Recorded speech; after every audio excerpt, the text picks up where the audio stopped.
You straight up cuckooed that dude, bro. Oh my God. You've got all your Charger gear on because I look good. I got big energy every day. Let's go! And he is dicked.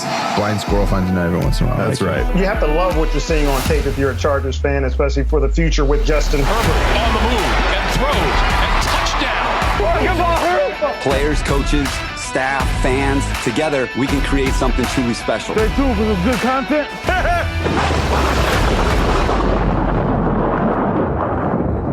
Well, hello again, everybody. Welcome back to the Charger Chat. I'm your co-host, Wolldog, sitting with my buddies, Kev, Hug, and Duggan. Howdy doody.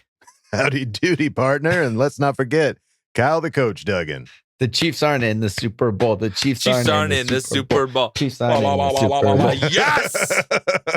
Don't do that, kids. Don't do that. Don't do that. No. Don't do that. All right. Well, yes, as we've mentioned, the Chiefs aren't in the Super Bowl. We know who is going, and we've got plenty to cover with that. Lots of interesting stuff. We've got a Pro Bowl first before we get to the Super Bowl. We've got Ask Boltfam and all that jazz. So let's start it off with the games that happened this weekend. Boy, this postseason has continued to be one exciting game after another. So good. Which is, yeah, it's just been entertaining. Like the first game was the Bengals and the Chiefs. And boy, for a hot second there, it looked like the Chiefs were going to run away with it. I left. I gave up on it too. Yeah, I did too. I went to the park. They're up like 17. Taking my kids to the park. Let's get my mind off of this. And it was they were down 21-3. 21-3 at a second. I was like, oh my God. And then the Bengals scored, and then the Chiefs were about to go score at the end of the first half, and that's when I left. I was like, I'm done with this. Well, they did a dumb play. It was like, okay, you could have either kicked for points or you did this other like attempt to score, but you threw it to the side and seconds were only left, and there it went. So wait, but how many points did they miss that they needed? Mahomes had a real crap game. To be honest, would have kept three would have done sure. it. Yeah, three would have done it. After the first quarter and a half, he just kind of shit the sheets and blew the game for the Absolutely. team. Well, yeah, if we look at some of the stats, like the tale of two halves, Patrick Mahomes was 18 for 21 in the first half, threw for 220 yards, 3 touchdowns, had a passer rating of 149.9. Perfect passer rating. Second half, 8 for 18, only 55 yards, threw 2 interceptions, 0 touchdowns, passer rating 12.3. He blew that game. He blew it single-handedly. You blew it. He single-handedly did it to him. And it's like in the past when they lose, right? Last year in the Super Bowl, they lost. Everyone's like, oh, they didn't have a line. Their O-line was hurt. They need a new O-line, blah, blah, blah. Their defense isn't any good. 2 years before that. Whatever. This was all on Mahomes, completely choked in that second half and just could not do anything. And it's like, you know why his stats were so good in the first half? Because he just took the check down. He's like, he just check it down, 5-yard pass, 6-yard pass, 5-yard pass. And then he got greedy and tried to start throwing the deep ball and just wasn't successful with it and threw 2 picks and just trying to do too much. Yep. You're not Justin Herbert, Mahomes. No, and you're not Joe Burrow either, my friend, because Joe Burrow kept it in the game. That's right. Yeah, so that was obviously a close game. Went into overtime. We saw the Chiefs win the coin toss, and it was just like, son of a bitch. Yep. Like, come on. Right. Well, and the one thing about the two quarterbacks that was interesting is like the scramble game, like the making stuff happen at the end of plays. Burrow squeaked out of quite a bit, yeah. Burrows did a lot. Like he's slippery. He did like a high step thing to get out, and he made a lot of yards at the end of a lot of those plays. And Mahomes was just running back and forth, getting sacked. Like he did a lot of this side to side business. And he had one moment where they were about to kick a field goal. There was one play before a field goal, and he ran back 15 yards. It became like a 42-yard field goal. I was like, there's something going on. Something up wasn't there. right. Yeah. Something wasn't working up in the old noodle for Mahomes in that game, and that was weird. It's probably his wife and his brother. I'm sure it probably had something to do with Ultimate it. But distraction. If anything, I'm just glad they're gone. Exactly. I'm glad they're eliminated because those two suck. Yes. Yeah. Everyone was rooting for Joe Burrow so that he could knock out those two from being in national news. The two people that weren't even on the roster. That's it. Kansas City had a rough start to their season. And then all of a sudden kind of went on a hot streak. And I think this was just that reemergence of whatever it was that was causing him issues in that first half of the season. Like, came back to rear its ugly head. So their defense was solid, man. Like they had a good defense all year long. Melvin looked good. I know, dude. it hurt and my Melvin heart to looked see good Melvin that game. play hard out there, but But Bengals won that game, and then the game following that was the Rams and the 49ers at SoFi Stadium.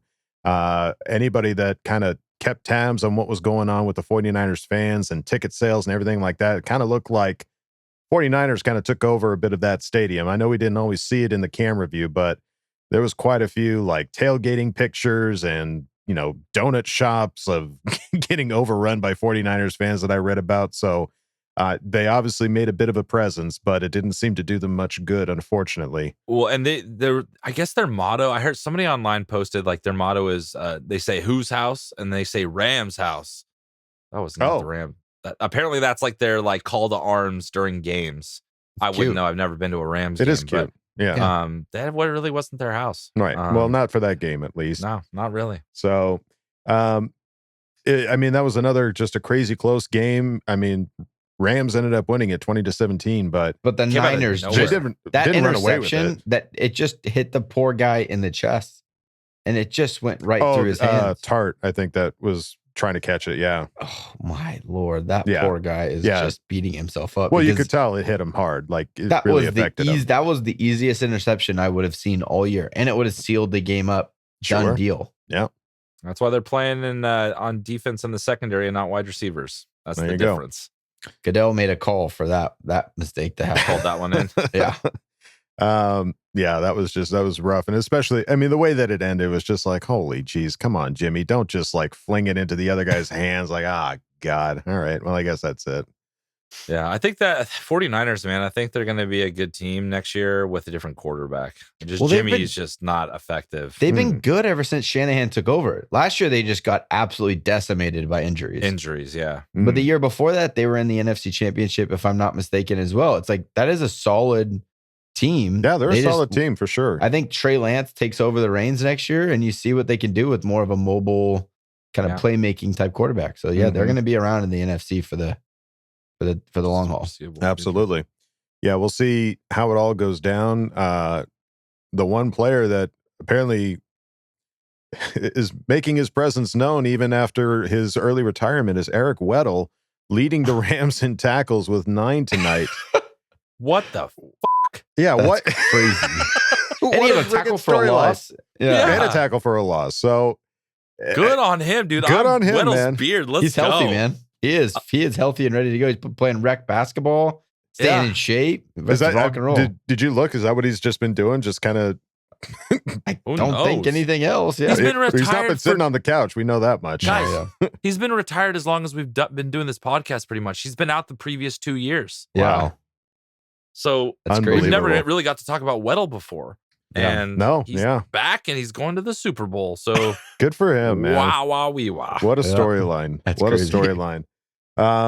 And just to go back just a little bit for the Kansas City business, which is going to be interesting, is the Patrick Mahomes cap hit. Now, this year, we're not 100% sure of when his new contract necessarily went into effect. I know it was a 10-year, $500 million deal, but they structured it in a way. Lots of money. Yeah, they structured it in a way where it was like cheap up front and then progressively getting more and more expensive. So this 2021 year was only a $7 million cap hit. Next year skyrockets to $36 million and will only go up from there, which is what is going to be so wild. So 2022 is 36, 2023 is 46 million, 2024 44 million, back to 46 million. And I know at least at one point it's going to be like $50 million to pay this guy like into that 10-year contract. So how do you sign anybody else when you're paying one guy $36 million? I have no idea. I mean, is it just a team of rookie contracts? Like, is that the plan? Like, you're gonna have to, you're gonna have to deal with a lot of rookies. And you saw what happened. Tyrann Mathieu basically said goodbye. Goodbye. Yeah. Basically, See ya. like deuces. I think it has a lot to do with that amount of money right there. So this was kind of that sweet spot year for the Chiefs to get in there before to take advantage of it. Basically, 3 or 4 player contracts, like good player contracts, just for Mahomes. Right. Yeah. Easily. So that's crazy. It's going to be interesting to see what happens with the Kansas City Chiefs going forward. But we're going to be dealing with it at some point. Herbert's going to get up into here at some point. Absolutely. So, No, I mean, everybody. We've been talking about it before that, you got to get Herbert, we got to win now with Herbert on his rookie contract because absolutely, Herbert is going to just demand the same amount, if not more money than Patrick Mahomes. $1 billion. Honestly, it would not surprise me if that was the case. Every year he keeps getting better on top of everything he's done. I don't know how you couldn't. I don't know how you reason put value on Mahomes that. got his deal after an Super MVP Bowl. and Super Bowl victory. Yeah. Right? That's He was true. You're right. He was Yeah. the league MVP and won a Super Bowl. Right. You get the biggest deal in the history of the NFL. Sure. Makes sense. Although we are in love with Justin Herbert, and he is an extraordinary talent. If he hasn't won a Super Bowl yet, he's not the league MVP. So Right. True. I'm sure, but he's going to get paid. Only time will tell, Kyle. Yeah, Only that's right. time will tell. I mean, he's breaking every record that he can get his hot little hands on. So I don't see Maybe any he's holding reason out why. until his contract year to win us a Super Bowl. And there you go. That's the year to do it. Well played, Herbert. Well played. All right. Well, the Super Bowl this year is set. It is the Rams against the Bengals at SoFi Stadium. I mean, you look at both sides of this, it's like, okay, you either get the Rams winning in their home stadium, which is our stadium as well.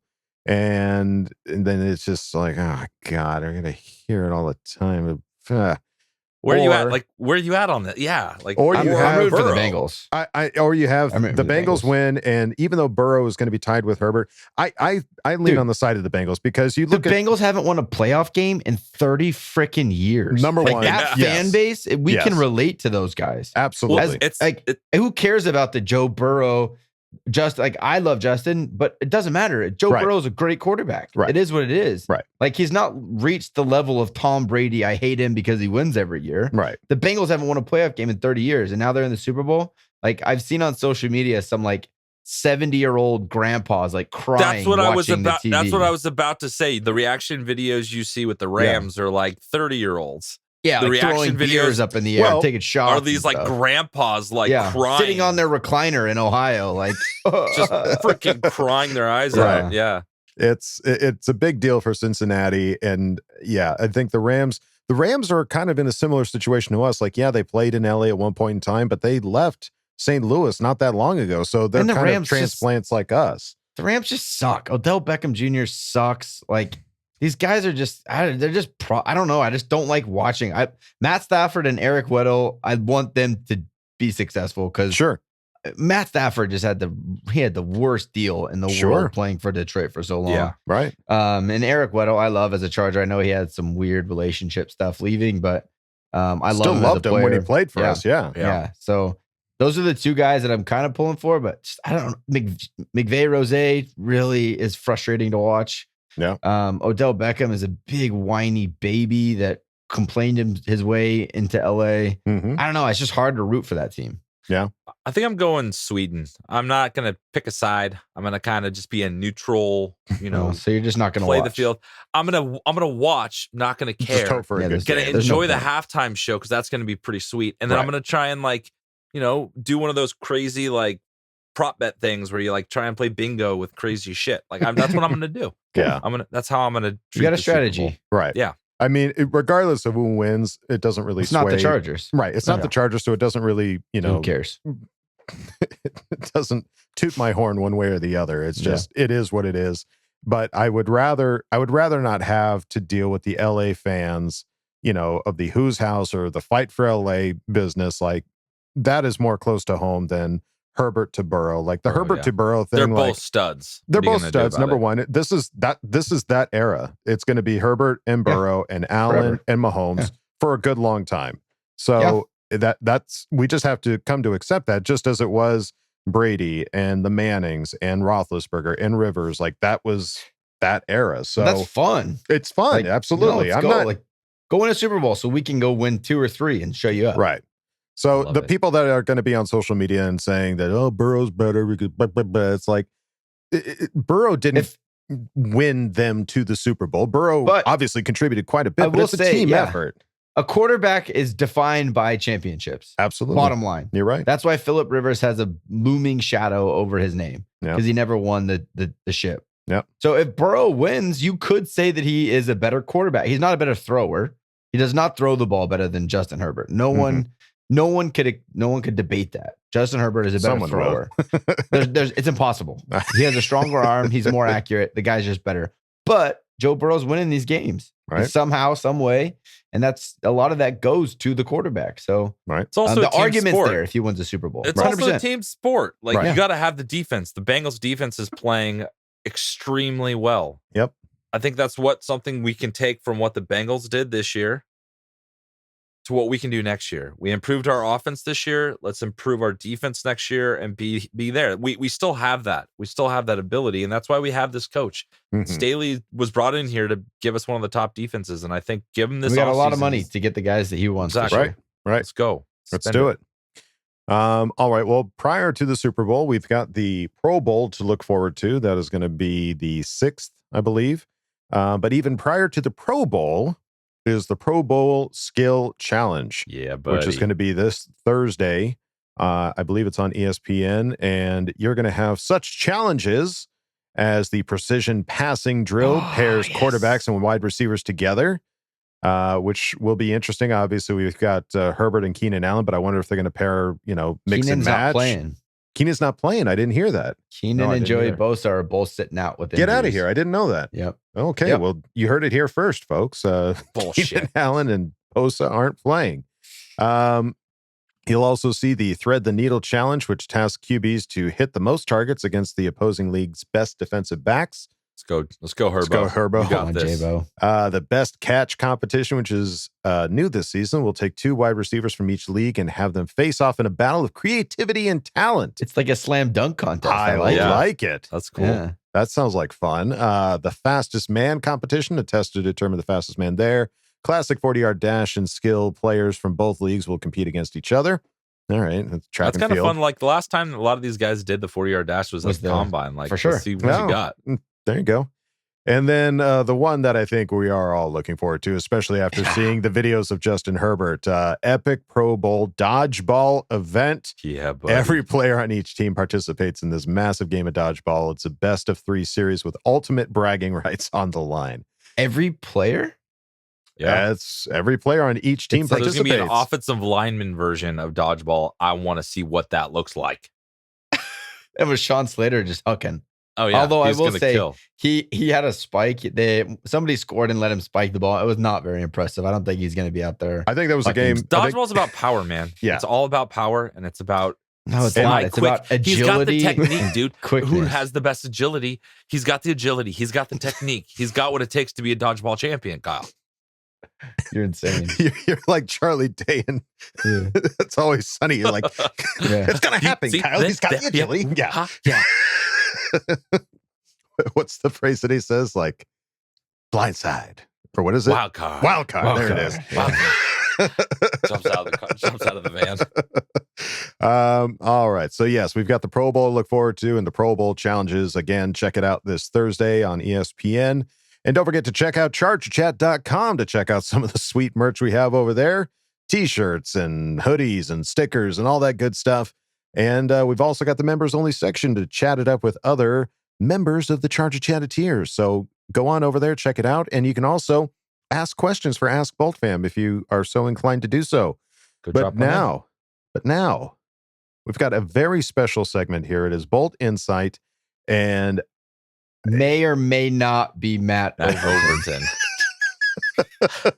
it is a killer interview. I can't wait to share it with you guys. I don't want to say any more. Let's just go right to it. As soon as that clock starts, your ass is mine. When I met Justin Herbert, man, that dude is big as hell. the goal is to just keep it rolling. Come in hype because we have a lot of things to be excited about. All right, guys, we are back with another Bolt Insight, and we are super pumped to have the one and only Matt Overton with us. What is going on, Matt? What's up, man? How you doing? I'm doing awesome. Doing even better now. I get to meet you. So this is awesome. So wanted to kick it off. You and I have something in common. I was a long snapper in Pop Warner. Okay. So I'll just say that it's not quite the same level, but when I was in Pop Warner, I considered myself more of an upside down quarterback than a long snapper. So what does it feel like to be the upside down quarterback of the Los Angeles Chargers? Well, first, man, I'm glad your lingo and terminology is up to date with long snapping. We've used the term upside down quarterback for a long time, and it gives somebody that doesn't know what the long snapping position is. That's like the easiest way to help them wrap their mind around what you do. But yeah, man, it's it's awesome, man. And it's really cool that you and I have that in common. Pop Warner, you got me beat, man. I didn't long snap at Pop Warner. So that's something I haven't done. I was not very effective. I'll say that much at least. I did it because I was the only one willing to try. Yeah, I don't even think we had punts and field goals at Pop Warner. So that's pretty impressive, man. Nice. Thank you. I appreciate that. Compliment from Matt Overton. That's my day is done. I'm good. So I wanted to kick it off. I wanted to find out a little bit more about, when you came into the league, you started with the Colts. And, Pat McAfee is just all over the place now. Is Pat as crazy as he seems when you played with him? Yeah, I mean, he's first and foremost, the personality and the I don't want to call it the antics, but the things that you see on the show. I got to experience a lot of that within reason. The 5 years that he and I played together, he is an incredible talent. There is no surprise to me and many guys that got close to him at the level of success he's reached, his post-career, football-wise, going into his new media career. But the dude has always been extremely funny, very witty. I mean, his brain works a million miles a minute. And it's just so much fun to see him pursuing the dream that he really always had. And for it to come to fruition in such a short period of time, really. And we have a kick watching him and keeping up to date. And I know a lot of guys across the league, value him as a media guy. And they love the opportunity to go on a show because he's a former player. He understands the grind of it all. He understands the business side of it all. He has a lot of fun. And I think a lot of guys trust him when it comes to, being interviewed or just having that simple conversation. He's able to peel back those layers that a lot of people, reporter really can't get to. So he's been great for our sport, great for our league, and a huge advocate for, fourth down and special teams for sure, with the for the brand. And we call ourselves the fourth down army. In Indy. Right. So it was a lot of fun, man. I love playing with him. He's a great friend to this day. And I learned a lot from him. That's awesome, man. So, I want to find out a little bit more about, you signed with the Chargers this year and you got you just tweeted you got a full season for the first time in a long time. And it was so great having you. So what were your expectations coming to the Chargers and becoming a Bolt? I mean, I was really excited. In 2019, I had a cup of coffee with the team. They signed me, I don't know what, week 11 or so. And Cole Mazza he had like an illness, elevation sickness, I think it was what it was, because that was the week of the Mexico City game. Oh, that's right. So they flew me out last minute to Colorado Springs.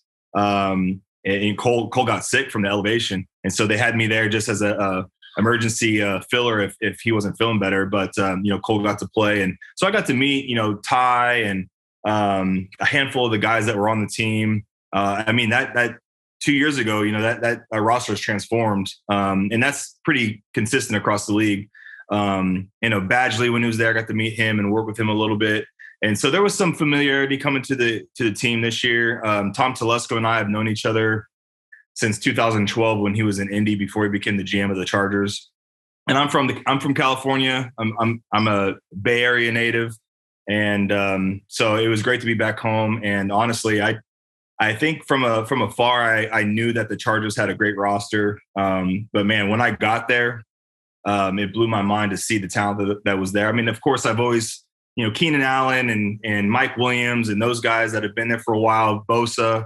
But then when you see Herbert in person, man, you're like, man, this is special. There's something good going on here. And then, the acquisitions with Corey and, some of the big free agent guys that they got this year to kind of build that roster has been great. And I was just very fortunate to be a part of the team this year and hope to be back. And it's definitely a special locker room they got going on there, and the future's bright. Yeah, it's awesome. It was really fun to be a Charger fan this year and everything that kind of happened in the development and where we're going. And, you've had, different head coaches in your career. What was it like? Because it felt like there was this jolt of excitement for Charger fans and Coach Staley. What was it like in the locker room for you having Coach Staley as, as your leader? Yeah, I mean, it reminds me of 2012 when I had Chuck Pagano as a first-year head coach. Defensive-minded guy. not as young as Staley, but he had that energy as like a first time head coach, so I look back on those days in my time with Pagano and a lot of similarities between him and Staley. Staley's just a little more cutting edge and obviously a little bit younger. But man, his energy is contagious.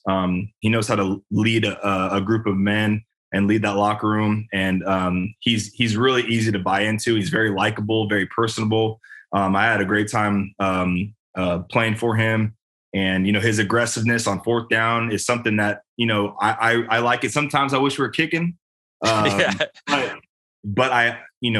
I would rather be with a head coach like Coach Staley that's on the aggressive side because he believes in our team. He believes in, Herbert in the offense. He believes in the defense. And, when we're called upon to go make those kicks or convert a fake or something like that, that fires us up as a team when we know that our head coach has our back and lives and dies by the outcome, Yeah, well, and that's it. I didn't even think about that. Like the idea of like going forward on fourth down. There were some pretty crazy fourth down attempts this year. You're ready to go. You're ready to run back on the field. And coach is like, all right, we're going for it. Like, what was that like for you? A little unprecedented for me. With this being my 10th year in the league, I've never been around a head coach that is so aggressive like that. Yeah. I played for Bruce Arians for a brief time when he was the interim head coach in Indy, and I would consider him a fairly aggressive coach when it came to those analytical decisions and whatnot. And but Staley took it a step further. We all look back at that Kansas City game and all that kind of stuff, and coulda, woulda, shoulda. But I mean, in the heat of it, we knew that we had to, keep the ball out of, Mahomes' hands as much as possible, convert on those fourth and shorts. And if we can steal the momentum from that game, we knew we had to do that. And unfortunately, the ball didn't go our way a couple of times, and a lesson learned. I mean, I think we learned a lot, all of us this year.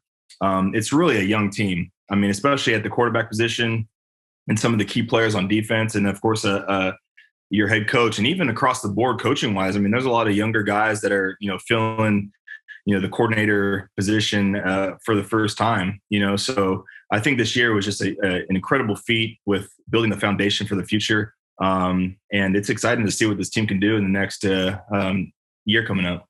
Yeah, for sure. And yeah, it's crazy because like you mentioned, like the Chiefs thing, like you see what they just did in the playoffs. You give them 17 seconds. If you don't just keep your foot on their throat, like you never know what's going to happen. So it's all the coulda, woulda, shouldas, but it felt like a lot of those were good decisions. Yeah. So I wanted to figure out kind of, in terms of the special teams, like as a Charger fan, we've been on a roller coaster over the last 20 years of special teams. And it started out, we didn't start out the best, but then as it went, there was this drastic improvement. And I'm curious, like what, from being on the inside and being a part of week 1 to where we finished week 17, what was it like? And what did you see the kind of differences that help shape that? Yeah. I mean, I think the, coming in, playing against the Chargers for, a handful of years. I mean, quite honestly, and it's no secret. I mean, it was one of the weaknesses of the team that when I faced them, they were pretty simple in their schemes and pretty predictable. And so coming in, I knew that a lot of the guys who had been on the roster, like Ty Long, we needed to change something. And of course, it helped with a new staff coming in. Coach Swinton came in with a new philosophy and whatnot. It was good to be a part of that transition because I've come from programs where we're top 5 across the board on special teams. Indy was really, really good, and even in my time in Jacksonville and with the Titans, we were always a top tier special teams unit. And a lot of that went with the experience that guys had with having more veterans in those core groups and having, veteran specialists and, just having, a coach that really, or having a GM or a head coach that really pours into that phase of the game, because there's some teams that kind of neglect it. And I kind of feel like that was neglected for the Chargers for a handful of years coming into this year. So I knew that something had to change. And for me being, a new guy, I put it upon myself to kind of be that leader that, instilling the confidence and buying into the new system for the young guys, because really this is probably the youngest group that I've been around, in a long time. Our punt team, for the most part, 90% of it was 1-year guys or even rookie guys, so not a lot of experience there. And then even, the punt and kick return before we got Andre there. I mean, there was guys that just really had no experience in returning, so we were just trying to plug and play for like the first 5 or 6 weeks, and it just wasn't working. We had a young kicker, and, so we had those early struggles, right? But what a lot of fans don't realize is, you could be 32nd ranked in the league and you could be in the top 10. And really what differentiates the bottom of the barrel to the top is by like less than 2 yards. So you're talking about one big return, like Andre, right? When he busted that one against Denver, that return to the house put us like in the top like 5 return units, where we were in, maybe we're like in the 25th range. Gotcha. Going into that game. So it takes some time. And it takes some time for these young guys to understand the techniques and the schemes and the leverages. And because at the end of the day, a lot of these guys never played special teams in college. They were a starting linebacker or starting receiver, so it's one of those things where when you get a core group of rookies, which we have a great core with Nick Neiman and Amon and Trey McKitty and even Drew Twinkle. He doesn't have a lot of playing time. He was hurt all last year. Having that young beast of a guy that he is, like, this core you keep this core for the next 3 to 5 years, it's going to emerge into one of those top special teams units year in and year out. But it just takes some time. It's all new to a lot of guys. I know myself and Ty and when Dustin came in, and even Andre, when he came in, like, we took it upon ourselves to, be the leaders of that group, and it paid off like late in the year. And we're making big returns and doing better in protections. And it was a spark that gave our team an advantage going into late in the season, so I was really, really proud of the way we finished the year. Unfortunately, we wish we were in the playoffs, but there's a lot to be said with where we started and where we got to come week 18. So really proud of this group, and it's going to be a great group going forward. No, we were really excited to watch the progression and you guys just getting better and better. And then, I'm curious, because the big thing that just recently happened was, Coach Swinton is no longer on coach of the team. So what is that like to get to where you guys were and then have to start over again with the new coordinator? Is that really hard to do, and it's going to take a while to get back up to speed, or is it just the guys and the technique and they're all getting better? There shouldn't be that much of a change. First and foremost, man, I love playing for Coach Wynn and Coach Mayer, 2 really, really good coaches. I was a bit surprised to see what had happened, but I know the business of the NFL and it's hard. And, I appreciate them giving me an opportunity to come in and play this year. And I know they're going to be in the league somewhere else. And we learned a lot from Coach Wynn. He did a great job with schemes, and Coach Mayer with technique and all that kind of stuff. And again, you saw the progression, and I think the guys, the core guys that are younger, it took a while. Once you start making these big plays and you see these returns happening, and you see how it really changes the outcome of the game, good or bad.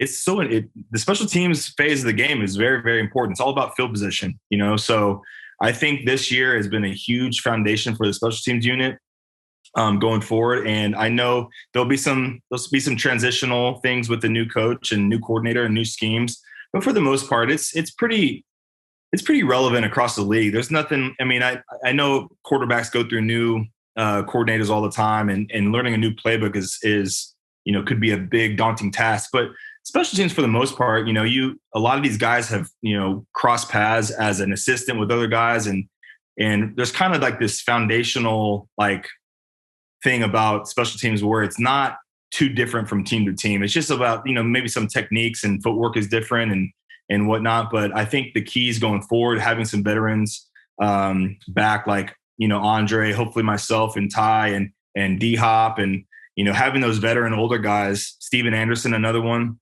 coming back, we can really, start from day one in OTAs and really, really progress through training camp and get ready for the season. So I think it's not going to be too big of a change, but it'll be interesting to see who they hire. So I'm excited to hear about it.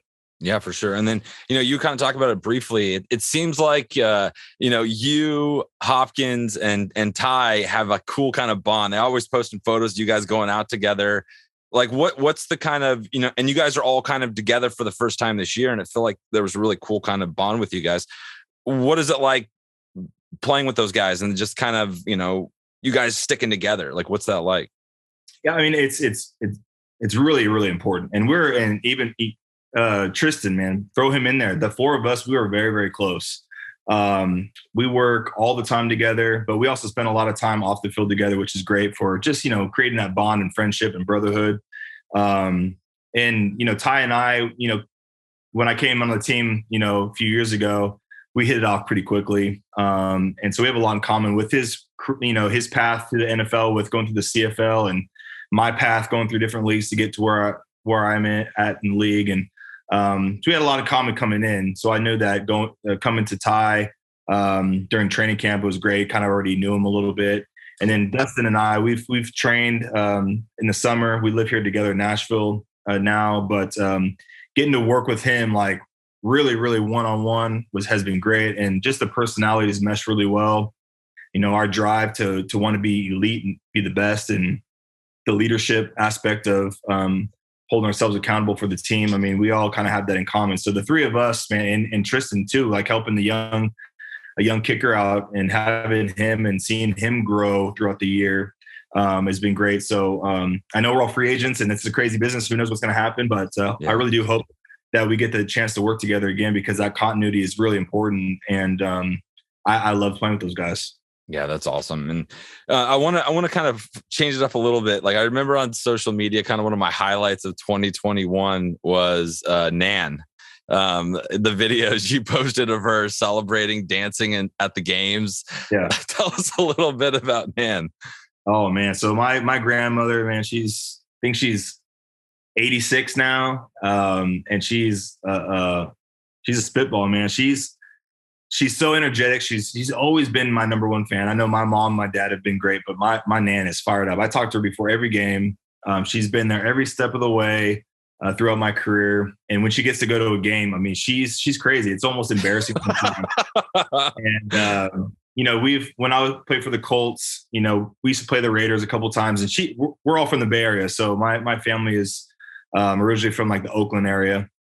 And so we'd go to Raider games. We'd be playing against the Raiders. My Nan was not afraid to walk into the Coliseum with a Colts jersey on, talking smack. I mean, it's just because it's a very hostile environment. And it's almost to the point where it's kind of dangerous. Like I can't bring my grandmother to a game wearing the opposite colors in the stand, but she's fearless, man. And so it's been incredible to have her close to home now, because now she can drive down to the games. And man, the video of her dancing, I mean, that's her personality. She's crazy, man. And it was exciting to be able to share that with people, because, she's my biggest fan. I love her so much. And, she's like, she gets down in long snaps during the game. Like when I'm snapping, I mean, she's hilarious. So that's my Nan, and she's awesome. And again, it's awesome being close, because now she can come to more games and just be a crazy fan. So I love it. I'd pay money to tailgate with her. That's for sure. Oh yeah. Yeah.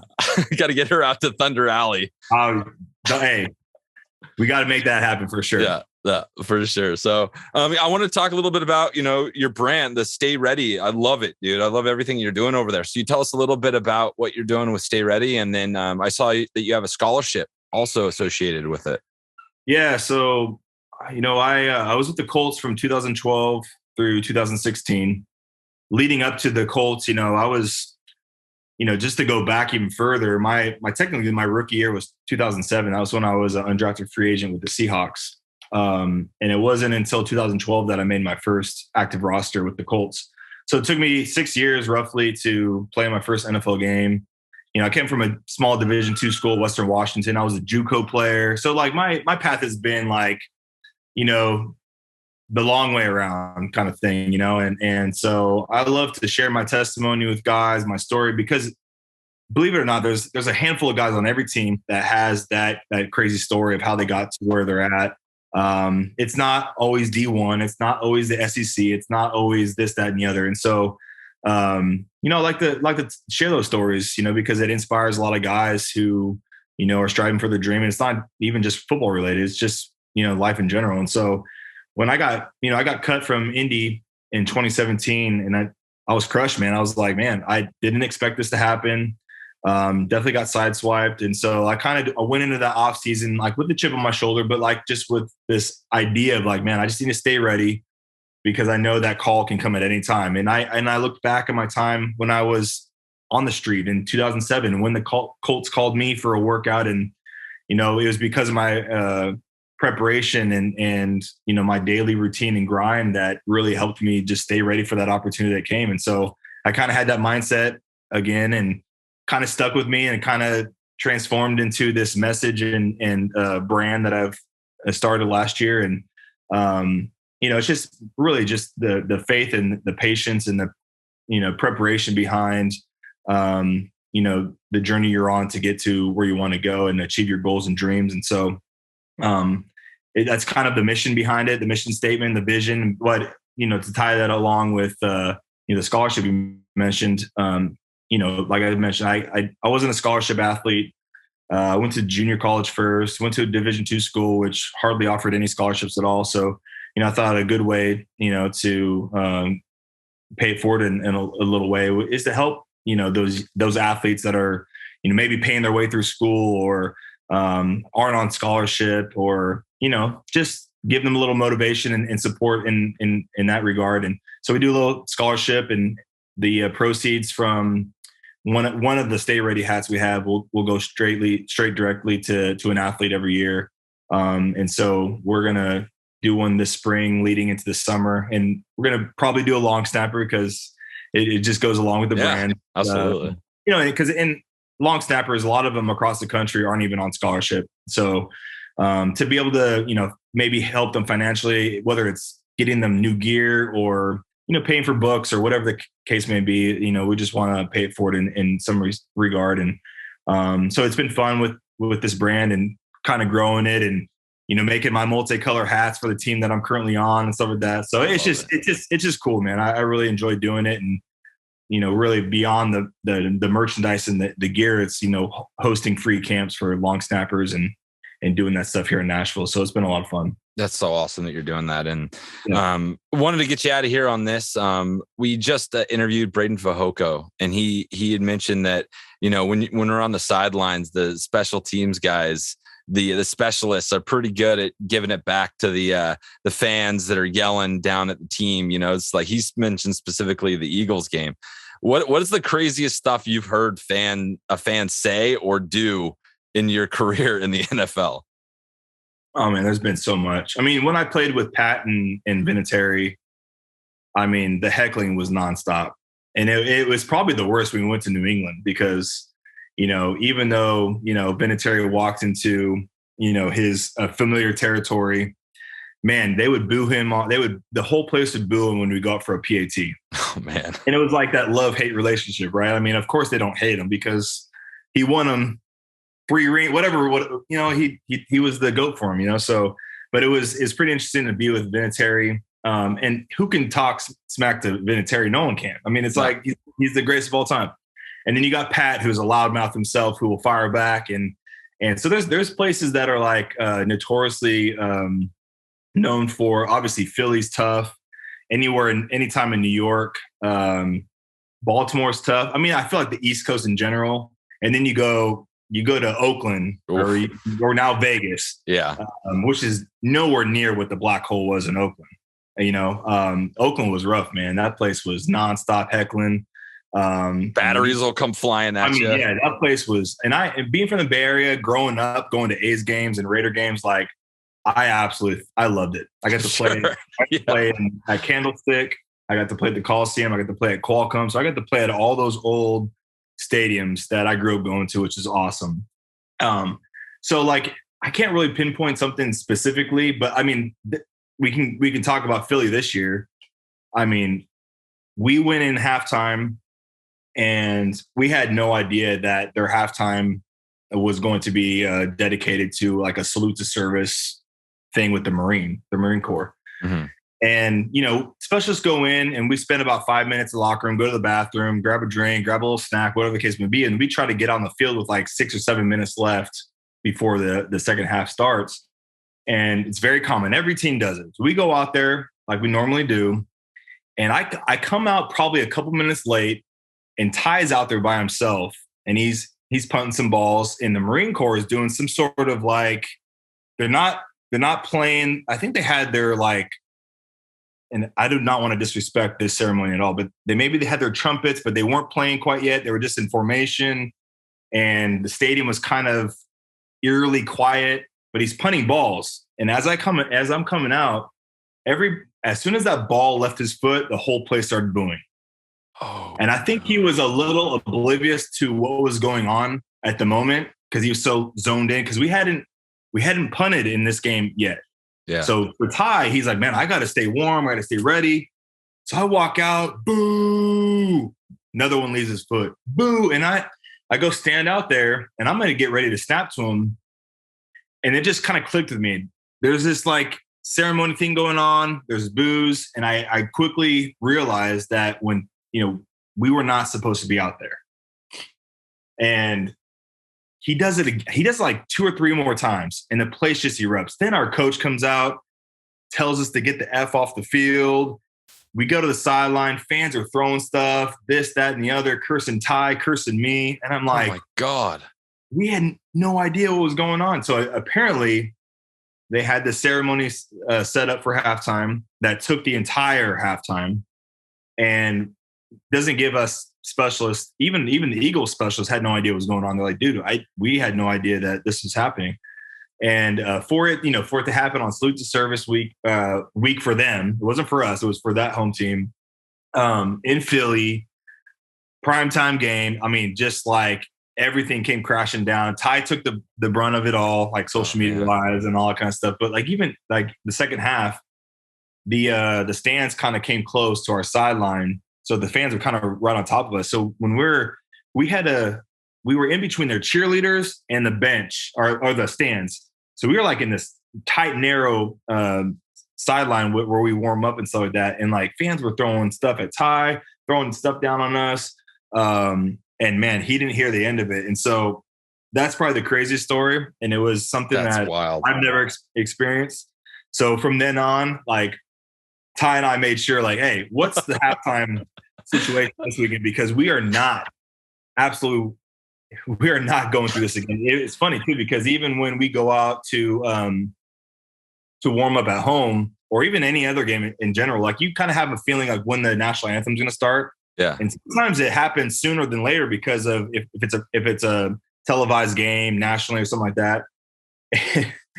I swear we'll be warming up and I'll snap a ball and Ty just runs off the field because he sees that, you know, they're about to start nationally. He's like, listen, dude, I am not going to put myself through the hell I just endured in Philadelphia again. I'm never going to be labeled as disrespecting the military. So his awareness level is through the roof now because, you know, we're not going to be on the field. We're not going to be doing anything that's not paying respect or attention to the national anthem or anything military first responder based. So, that's probably the crazy. It has to be because I've never experienced that. And I know Ty will never forget it either.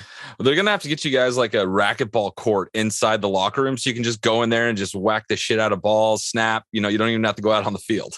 I know, man. They need to do something. They even changed the rules. They changed the rules now because now we can't disrupt any halftime, you know, even if it's like dogs kissing frisbees, we can't go out there at all. And I remember back in the day, like with McAfee, like when you go play like Green Bay, they typically have like the University of Wisconsin band is like 100-member band. A lot of people. The entire field. Yeah. We'd go out there and try to warm up. And I remember one game we were at home and there was a band that took up the entire field. I think it was like Purdue University or something like that. And he was punting and he shanked one and it went right into the procession, like hit somebody, like bass or drum or snare, whatever. He hit somebody. Oh no. That parent of that band member wrote a letter to Jim Irsay and upper management to the Colts, complaining about how we completely disrespected the band and all that they'd worked for, and that we should be punished for this and all that kind of stuff. So we're just trying to warm up. It's a football game. We're just trying to get our reps in because sometimes we're limited in the game. So yeah, we get the rough end of the stick on that kind of stuff when it comes to us taking the field and warming up. So never dull moment for special teams. Right. Well, you guys will be the experts at halftime shows and what's happening throughout the league, and you'll be ready to go for next year. Yeah, for sure, man. So, all right, Matt. Well, thank you so much for your time, man. It was an absolute pleasure meeting you and picking your brain. So thank you. Yeah, anytime. I appreciate you guys and hope to be back. Bolt up, man. Let's do it. Bolt all up. Right, bro. See you, man. See ya. Dude, let's go. Matt Overton. That was so awesome, cool. dude. Quarterback, sorry. Upside down quarterbacks. Let's go, baby. Yeah, overwhelmed. I remember. So it wasn't only Kevin. I think my dad probably forced us to be long snappers.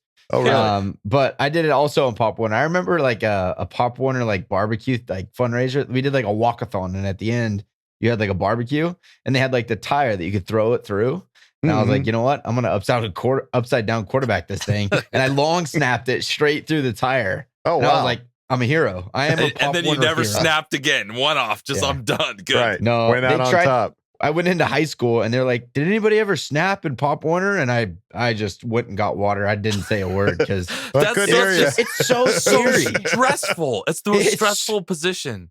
100%, and it's so hard. No one thinks about it. Like the kick is really difficult, but if that snap isn't perfect and gets down perfectly, like it doesn't matter what the kick is. No. So because half the time in high school, the ball snapped over their head or rolling on the ground, and then what? Like if you've never tried before and you try to talk smack about any long snapper, go get a football. Right. Put your friend 15 to 17 yards behind you and try to get the ball to them on any kind of a line. Right. And use two hands. You got to hold the laces and then hold the front, and you try it. Go for it. Because Matt Overton's the man, and I love that guy. So fourth down. What do you say? The fourth down army. They need more respect. Right, yeah. The fourth down army. Yeah. Gotta have more respect. Yeah, that was just And then Matt, cool. the long snapper, has to go down there and play linebacker and make a tackle on a guy. Right. Yeah, you gotta snap the ball there and stop some big guy from getting past you, and then tackle sprint the down guy. the field and make a tackle. Yeah, unbelievable. It was just so cool to get so much extra insight from him. Like, yeah, so cool. Just awesome dude, and hopefully, I really hope he's our long snapper next year. That'd be. So I don't see awesome. why not. There was not an issue with a single snap. He was fantastic.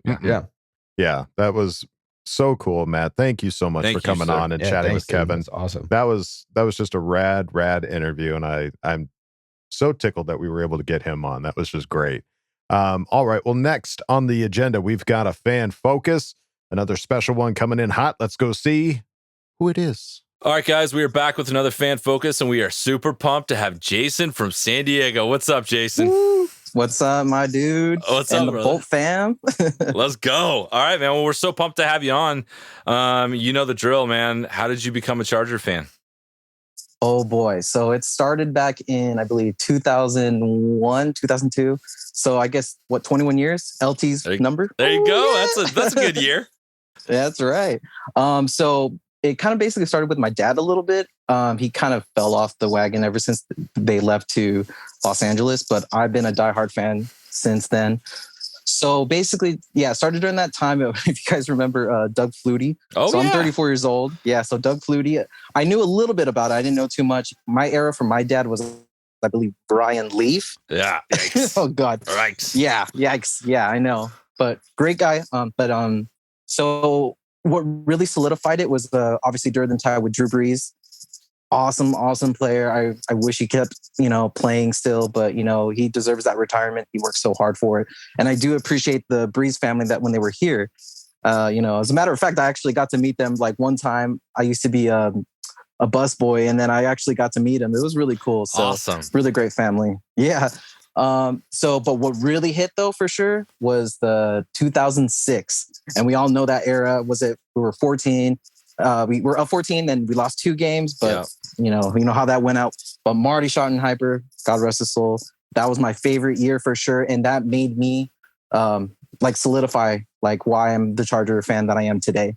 Even though I don't have a lot of like Charger friends, because a lot of them are either Denver or primarily Raider fans. But yeah, it is what it is. But I respect it. I'm just there for the game. I love that team so much. Yeah, that's awesome, man. And San Diego, it's tough down there. My brother's down there, all my family's down there. There's still diehards, but there's a lot that aren't. So what is it like? Is it hard? Is it a little easier having more social, more Charger content to keep you tighter to the team if you don't have just Charger fans everywhere? Yeah, absolutely. And because when I got to know you guys a little bit, I know you guys been around since 2019. I barely started like seeing and listening to you guys on the podcast a lot, a couple months, like right now, lately. Mm-hmm. So, to tie it all in is that you guys wanted to create this, to bring everyone together because everyone's like all moved around. You guys from Idaho, right? And one of them's in I'm in Missouri. What was the other one? I'm in Missouri. Missouri. Yeah. Okay. But definitely, it's great. Yeah. It brings everything together because I don't have a lot of friends who are really into it as much. And I have a friend who just moved to Nebraska and he's been just pissed ever since. Oh no. So I was that diehard guy, and I'm just like, when they left, I was very, very bitter. I mean, I don't blame the team. We all know who I kind of want to blame. Sure. Partly the city, but partly who. I don't want to talk about it because I know they're going through legal issues. He will not be named. Yeah. Oh gosh. But definitely having this, watching YouTube videos, watching you guys, listening to podcasts and other podcasts as well. And just as soon as I hear Chargers, I'm like, I'm engaged. Like, what are they talking about my team? Are they talking about Herbo? My man Justin. We got to represent. There we go. We got Pro Bowl Justin Herbert. We love him. Yes. So, all right, well, cool. Let's talk a little bit about the season. Man, we had an interesting year, brand new coach, brand new defense. Like, what do you think we need to do to kind of take it to the next level? What do you think Staley's going to do in year 2 with our defense? Well, we all know what, Telesco did, and also with Brandon Staley's mindset. We all know that he's a defensive genius. And I know they were trying to fix the offensive line. I mean, getting Corey Lindsey, Filer, and, seeing who was the other one we had? O'Day Abushi. O'Day Abushi. Unfortunately, he had that injury. But so we got to all understand, and I kind of want to just tell everybody who's watching and listening, is that we got to understand this is Coach Staley's first year. I mean, he's been a coach a long time. We all know he has an amazing resume, but we just got to give him a break. I think everyone just needs to chill out, give him a break. But definitely, we all know they're going to fix the defense. And to me, personally, if we can get like a Rashawn Slater on right tackle, I'm Gucci. I don't need anything else. Yeah. You know what I'm saying? All-pro rookie right tackle. I'll take one of those. Oh, heck yeah, man. And then I've been hearing all this stuff in the offseason and getting people who are doing their mock drafts. I mean, I'll wait until all that kind of goes. But I just hope that Coach Staley will definitely everyone and the organization will fix that defense, because that's especially interior defense. Oh, my Lord. I know. Well, and it's going to be interesting because, like you said, Staley's second year, and we have Justin Herbert. So, like, free agents will look at that kind of stuff when it's time to pick a team where they want to go. And it's kind of, we'll see what kind of pull Staley has, because when we were doing our free agent stuff last year, there really wasn't time for these guys to Coach Staley's going there. Let me do be interesting to see what's going to happen this year with his pull and the Justin Herbert pull. Mm-hmm. So we'll see. I mean, I just hope, Telesco and everybody and the front office are just, because honestly, to me personally, I think his job's on the line, to be honest. Telesco has been with us for 10 plus years. I've seen some really good ones and some really bad ones. I don't want to name any guys, but we made some really weird moves just to get some people. So no, I don't know. I'm with you for sure. So let's get you out of here on this. It's always fun when you have a Charger fan that's been a fan as long as you have. It's can you narrow it down to the most memorable moment for you as a Charger fan? Oh man, well, I'll never forget. I think the one for sure is when we all seen LT do his jump he's like kind of a small guy. I mean, quote unquote small guy. Yeah. He reminds me of Austin Eckler too, the pound for pound kind of guy, but I forgot what game that was, but he made like a huge jump over a crowd of like 300-pound guys. And he just, like it's nothing. It makes that touchdown. I don't know if it was a Denver game or Raider game, but I do remember it was in San Diego for sure when the Qualcomm was still here. Yeah. But yeah, that's the one thing that I will never forget, that I was like, damn, I can't believe I have a great team, And I know we hear Brady, we hear, Mahomes, they're talented guys. I understand that. But I think it's just when I see Justin and a lot of doubters, and I see how impactful he is. I mean, dude, the Raider game that just passed, holy crap. Yeah, exactly. Yeah. It was monstrous. Like the kid pulled everybody on his back. And I mean, I'm not going to say Mike and everyone else didn't do well, but making those catches, throwing darts, and kid's amazing. He's going to go places, and I'm glad he's going to be the face of the franchise. I really believe in him. So shout out to Oregon people. I mean, I became an Oregon Duck fan, even though I like the Aztecs. Same. I've been following the Ducks ever since we drafted him, so I'm on the same page. Exactly. Mariota was there too. So it's like you have Dan Fouts. We all have like those guys who became such amazing athletes, and just I'm sure you've seen the one where Justin dunked on all those kids that went viral. Yeah. I mean, the kid's amazing. There's nothing. The sky's the limit for him. You know what I mean? Yeah, it's exciting time, man, and we appreciate you coming on, Jason. It was awesome getting to know you a little bit, and let's do it, man. Maybe one day we'll run into each other in San Diego or SoFi or something like that. I really hope so. If you guys are going to be in Thunder Alley, and then I'll definitely show up. I'll look for you guys. Let's do it. Thank you so much for giving me the time, Bolt fam. I love you guys for sure.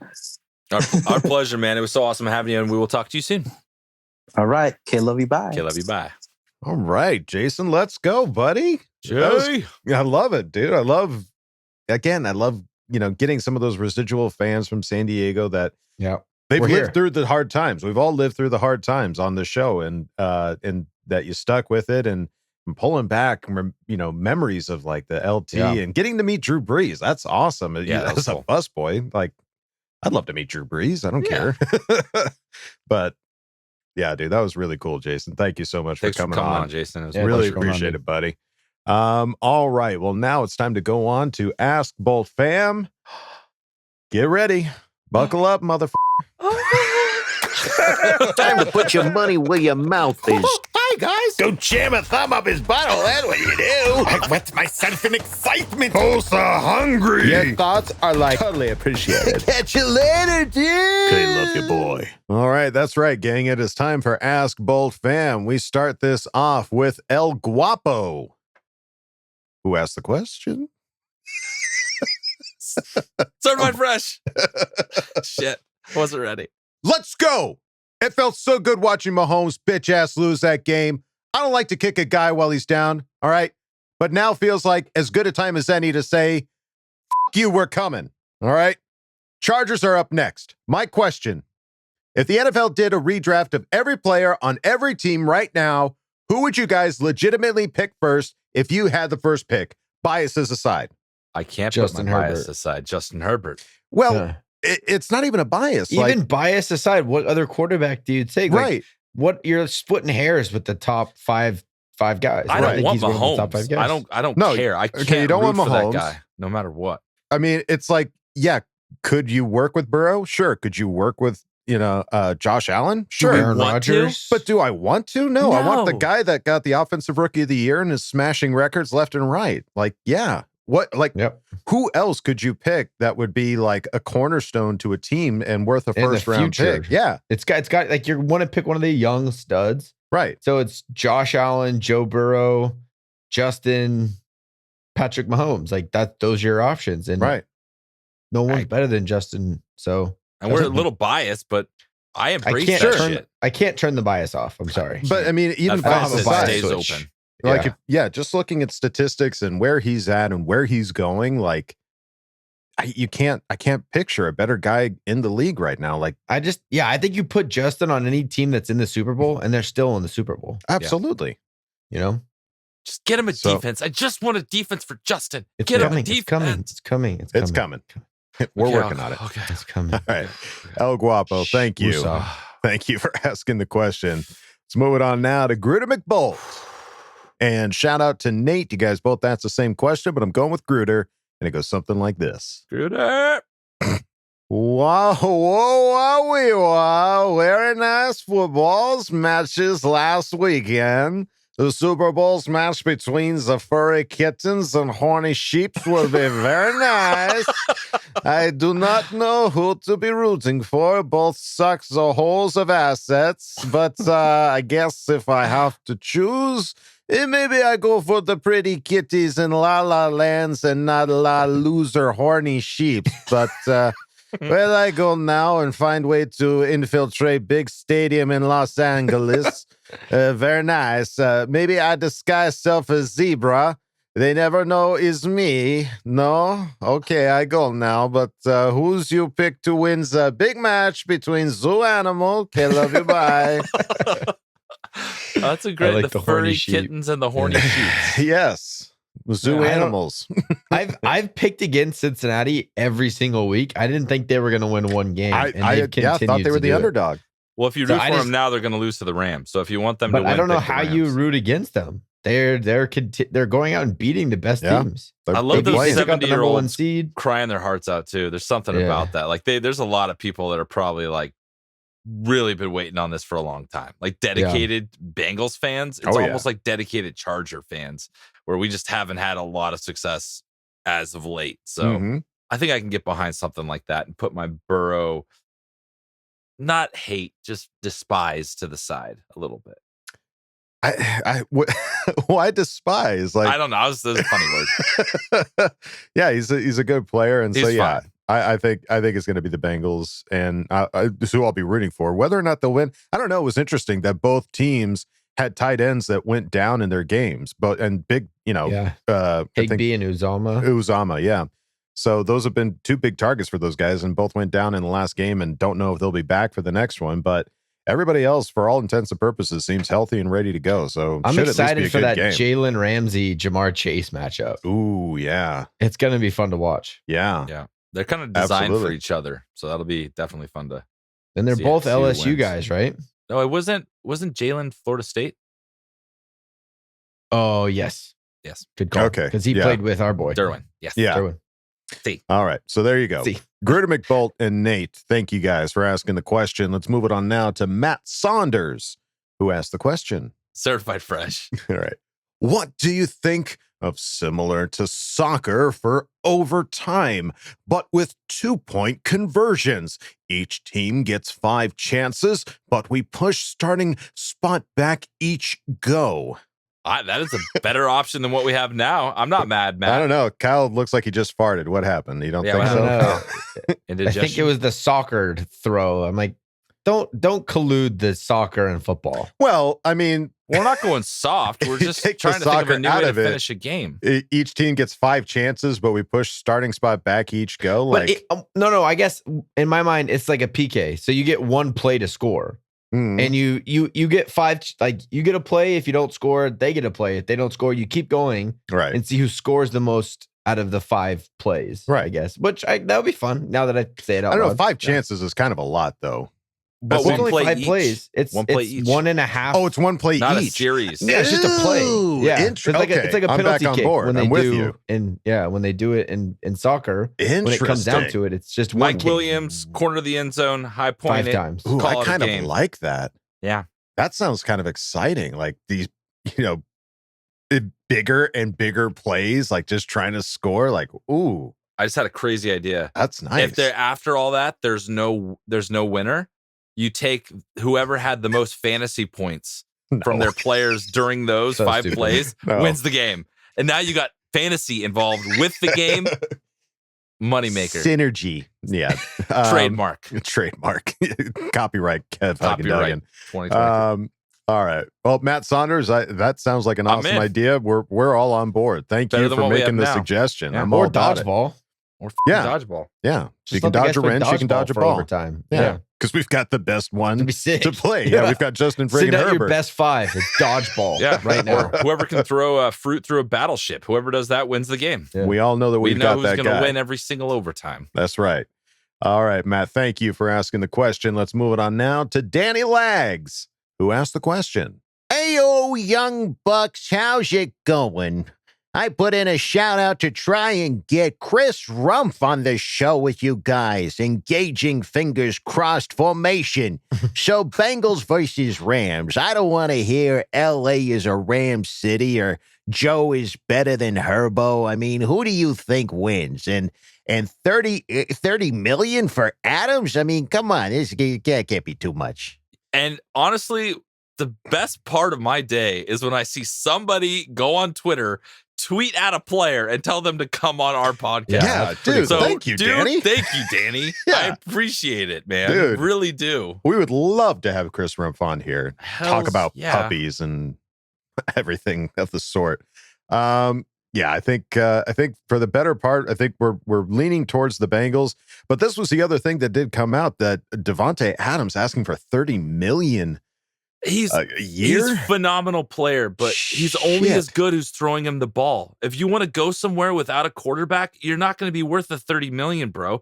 You're setting yourself up for just absolute failure. Right. Just $30 million. The number one played wide receiver in 2021 was Amari Cooper at 22. So he's just obliterating the Hyatt. Like, right. That's insane to jump $8 million. And he wants a long-term deal. That's not like a 1 year, $30 million deal. He probably wants 4 years, 120 million. That's you can't just to put it in perspective. That's more than what Patrick Mahomes is going to make next year. So no, that's way too much. Yeah, but it's such a you can't. I just don't think you can ask for that because you're not going to go to a place that you're going to be able to like earn that back for the team.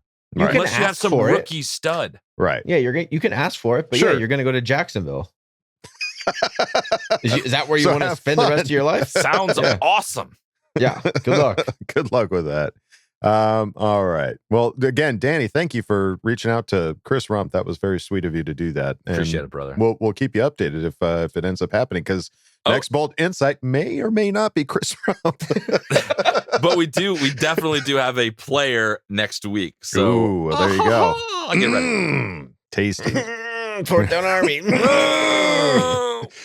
Special boy. All right. Danny Legs, thank you again. Let's move it on to Daniel Llewellyn, who asked the question. What's happening, bro chachos? So, like, what did Papa Duggan name his new dog? Okay. So, my pigskin question. What are your predictions on the Washington football team's new name and mascot? I'm predicting the Washington Warthogs. They are releasing it on Groundhog Day, so get later on, dudes! Thank you for bringing this up because Dave is officially on Twitter. I loved that. I saw the. Is he really? Yeah, he's You on haven't seen it? Twitter. Oh, I haven't dude, seen it. there's a tweet on trying to figure out a name for the new puppy. He got getting a puppy from our mom. That's where for that their came from. 40th anniversary. Yeah. He texted me and he was like, I'm really thinking brochacho because of what someone I said. love I was He like, did say brochacho. That couldn't have worked out better. I'm not even joking. He's Holy shit, considering Daniel Llewellyn. brochacho as considering. a finalist. Brochacho's the front runner right now. We know that much. Junior is the front runner right now. Okay. Rivers and brochacho. So, but we Daniel, haven't you've heard done any something. official. Daniel, you're in the race. There's no official on the name yet. We haven't heard. We're waiting on Mom to back off the Harry Potter names. No, as soon as she backs off Harry Mom's Potter. okay. Mom's okay. Dad told me the finalists are Rivers and Junior. Those are the two front runners. Yeah. I heard Sirius. I heard some Harry Pettigrew. Potter. Yeah. There's some good names in Harry Potter. They work well for pets, but I'm Snape. I'm Snape. personally going Rivers. Cerberus, No, but I Snape, actually Dumbledore. yeah. My pick was War Daddy, but no one Right, really War Daddy wanted to would've get been- behind War Daddy. Sure. It's tough for a puppy. Like when the dog gets older, War Daddy War feels Daddy. right. But War little War Daddy. Daddy. Come here, little War Daddy. But that Who's I your little War would, if I Daddy? had a dog, I would definitely name it War Daddy. That'd be too much fun. Yeah. It's also a golden retriever, so War Daddy doesn't really like. If it's like a pit bull or a bulldog or something. Sure. So then, why not the Washington? Why don't they do it? Washington War Daddies. I think we need a Bulldogs in the NFL. I would love it if they That were would the be Washington awesome. Bulldogs. Washington Bulldogs. I'm It's pretty just the best sure. mascot. I'm pretty sure that I read that it's going to be the Washington Commanders. Stupid. That just sounds like an corny. offshoot league name. Yeah, it sounds I like know. It doesn't. It sounds doesn't like- sound sounds right. like the Fleet. Yeah, You know what I mean? It's just San Diego Fleet. It's I was cool when it happened, but like The fucking fleet? I love Yeah. Really? the fleet. I was all in. I was like, go fleet! Go fleet!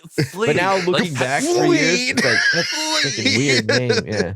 No offense to the fleet. That was a fun 3/4 of a season. Absolutely. It was a fun 5 games. Yeah, well, that's what it was.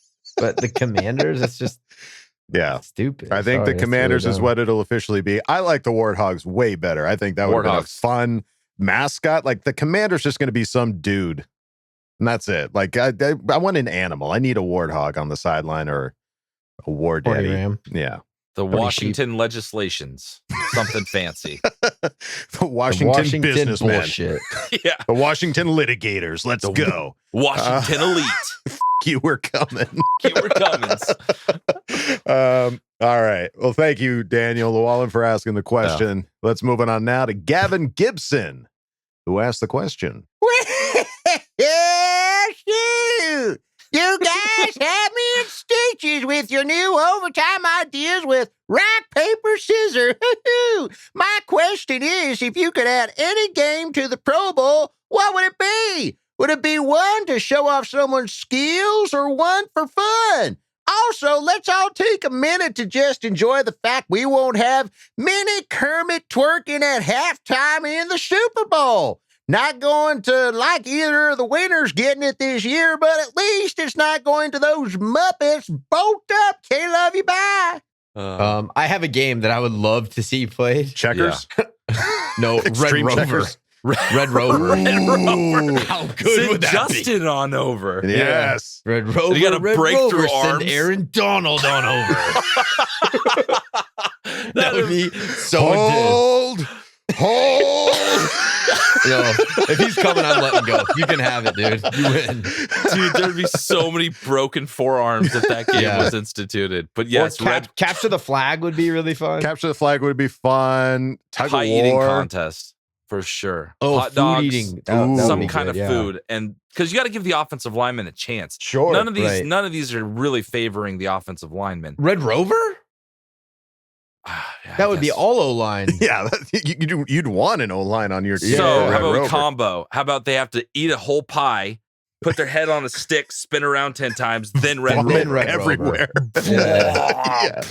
That would be the best All Pro right. Bowl activity. So, God, Red Rover. I don't know how you could top that. Like just some kind of That'd be really good. be super What a pull, fun. Kyle. I want to see that so bad. Aaron Donald running at some wide receiver because they can pick where the link in the chain is. Yeah, they get to pick their link. Yeah. We're going after this. We're going after the. I'm sorry, my specialist, but you guys, you're We're teed up. coming after Ty Long. Yeah, sorry, Ty. So, all right. So, He's strong though. He might pull it off. yeah. So we're going both for skill and for fun there, Gavin. Thank you for asking the question. Let's move it on now to Justin Sabercool, who asked the question.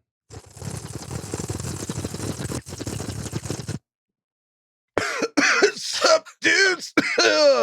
Oh, what is your favorite Chargers jersey you guys own? Keep up the great work, bros. All right. Nothing like the stoner voice. I love it. All right. Well, this is a great question because I know you guys at least have some like memorabilia jerseys. Mine's my signed. I watched him sign my jersey when Phil signed it. It was at the last Qualcomm game. We ran down and Phil signed my. He stayed there for field like an jersey. hour. He signing stayed there and signed everybody's. Yeah. hundreds of things. Wow. And I like it because at Qualcomm the drop was really far, so you're like really hanging that's true. down. Yeah. And I somehow got that signed, and yeah, that's That a is treasure. special. That's so cool. Hopefully, I can get a similar Justin signed, and I can put them side by side. Oh, That's my ultimate goal. I like it. How about you, Kyle? Do you have any special jerseys? No, I don't really like because I was there that same day and I got something signed by Phil, but it just feels weird because I was wearing an LT jersey and it was like a cool like throwback navy and with the white, but I was like, I got to get something signed, so I threw it over there and he signed it. So feels weird and off, but I guess that would be the one. Sure. Yeah. I don't have any memorabilia jerseys, so I would say that my favorite one is the one that we got at that opening game, that Justin Herbert Color Rush jersey. I freaking love that jersey. And it's got that inaugural patch on it now for me to always remember that was the first game that we got to go to at SoFi Stadium. So Can't wait for next season. Are we going to do the home opener again? I hope so. Let's go, I really boys. do. We just renewed our tickets. There you go. So it's happening. It's gonna happen. Justin Savercool, thank you, buddy, for asking the question. Let's move it on now to Gas Man, who asked the question. Fighter of the foot man. AFC West Celebrity Deathmatch. Round 1. Derek Carr, Max Crosby, Tim Brown versus Charger rules. Choose one current offense, one current defense, and one legacy player to throw down in a team deathmatch. Get ready to rumble, bitches! This is good. All right. So Carr, Crosby, and Tim Brown against a current offense, current defense, and one legacy player. So offensively, got to go lineman. I got to go lineman. So who would be the tough? Matt I'm going to go Filer. Yeah. I'm going to go Filer. It's got to be Matt Filer. Matt Filer. Yeah. He's got that Viking vibes for sure. Yeah, he's pretty scary. So defense. So Filer defense, there's a lot of options. Joey Bosa, Joey he's Bosa. Mafia. Yeah. Like, that's easy. He's got that Go somebody. Mafia. Yeah. And then a legend, legacy. it's got to be like Junior Seau, right? I feel like there's some like player back Well, in the 60s. didn't you say like that's, Rodney Harrison was like a maniac out there, just like creaming but he's guys? also a specialist. Like he's a safety body type. I think He's going up against Tim Brown. I think he can take him We down. need to go back to the 60s and Derek 70s, Carr. back when they used to bite each other in piles. That's what we need. We need somebody vicious. Back in old school football days. I don't know. I think I'd still Merriman? go Junior Seau. Bambi. Merriman's Allworth. I'd still Let's go go. Junior. I'm just kidding. Yeah, let's go Junior. Let's go Junior. It's All easy right. answer. He's a Junior it badass. is. All right. We've come to a consensus, Gas Man. Thank you for asking the question. That was a great one, by the way. Great question. All right. Let's move it on now to JP, who asked the question. Since it's the off season, what type of hobbies do you guys like to do? Like Justin Herbert, I'll probably spend some time fishing. Appreciate you guys. Bye. Bye. All right. Hobbies. Yeah, I get back into golf. Oh, cool. I like to try to play golf once a week. And so in the off season, try to jump back and fix my golf game just to have it wrecked again next football season. Yeah. I like it.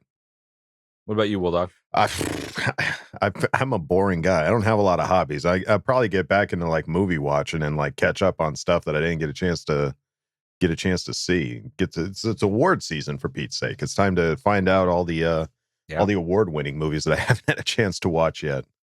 I think this podcast has become my hobby because I mean, this is our hobby, guys. This is like the ultimate hobby. Yeah. Don't make any money Because we don't make any money off of it, and it takes up at least 2 of our days. I think so. that's the definition of a hobby. Yeah. You it costs you money, right? Yeah. And it takes up It's a a lot labor time. of love. Yeah. It's a labor of love. So it just honestly like trying to track down players to bring on the show. Like you have to get creative. that's a hobby. Yeah, You have to find that's a ways. hobby. So you're a that's- player that's- hunter. Yeah, I'm a player hunter. Adams edits all these Crocodile hunter. episodes Right. for 5 days. That's a big hobby. Yeah, it's a huge hobby for me. Thank you. I love it. Every minute of it. All right. Well, there you go, JP. Thank you for asking the question. Let's move it on now to Z the King 1, who asked the question.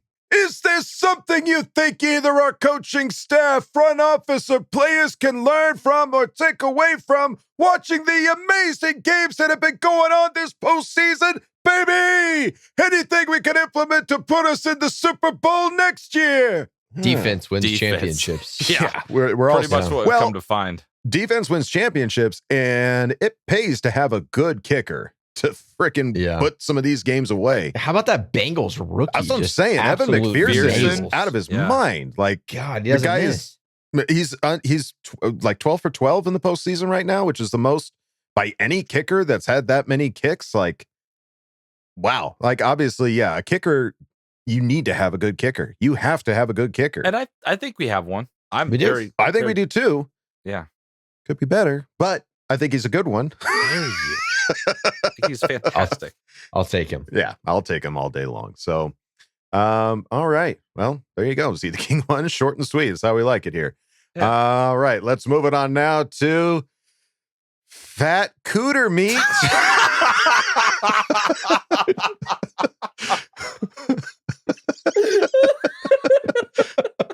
What do you think, Kev? Holy smokes.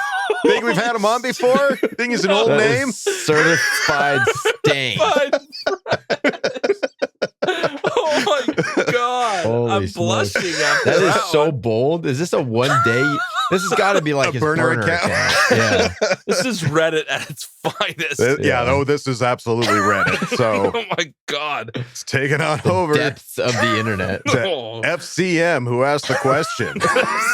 FCM, thank you. Everyone that buys into Tom Telesco's conservative off-season approach needs to look at how the Bengals approached last off-season. They went out and signed half of their current defensive starters, knowing that they'll figure out their young starters' contracts later. If we don't make multiple big signings, is it time for us to move on from our GM? I'd say yes. FCM, I think you're onto something. I Wise words from FCM.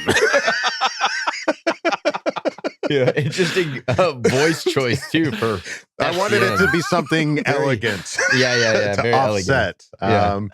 Okay, I agree. I mean, I can't answer.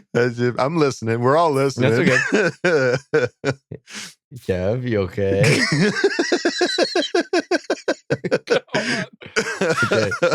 Okay.